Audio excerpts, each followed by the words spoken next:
Mr. Vice Chairman, I rise to support the bill to amend the Indian Trade Unions Act of 1926. The Act of 1926 was an enabling act which only provided for the registration of trade unions and for their immunity from civil liability.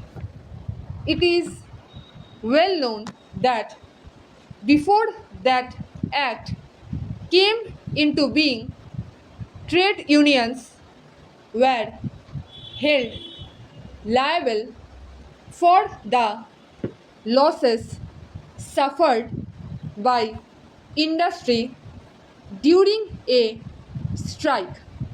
We in this country have not forgotten the famous case which preceded the 1926 Act. Since then, the Indian Trade Unions Act is one of the least amended acts. All that it provided was that you collect a small fee from 7 workers, fill in some forms, and get unions registered. The result has been that during the last few years, there has been tremendous growth in the number of trade unions in UP. For example, today there are more than 1100 trade unions registered under the Indian Trade Unions Act. That figure exceeds by 300 the number of trade unions registered in the whole of the United Kingdom, which, as we all know, is a highly industrialized country.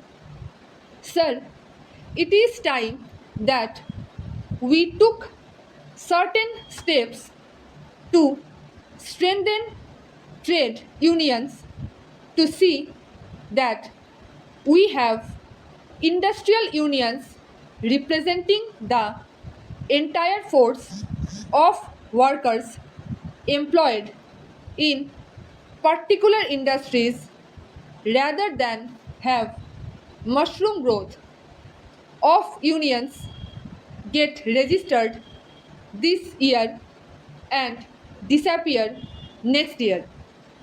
I therefore welcome this bill which lays down that every trade union will provide that the subscription by members of the unions shall not be less than 50 rupees per month per member. This, as has been said, is a part of the code of conduct agreed to by all the trade unions. We have during the last few months heard a great deal of argument about the implementation of the tripartite agreement in respect of minimum wages. This provision of rupees 50 per month per member to be collected as membership subscription is also one of the condition of the tripartite agreement, and I am happy that the Honorable Minister has brought this bill to honor the tripartite agreement. Trade unions are supposed to provide certain services to their members. Trade unions are independent only when they do not depend on outside help.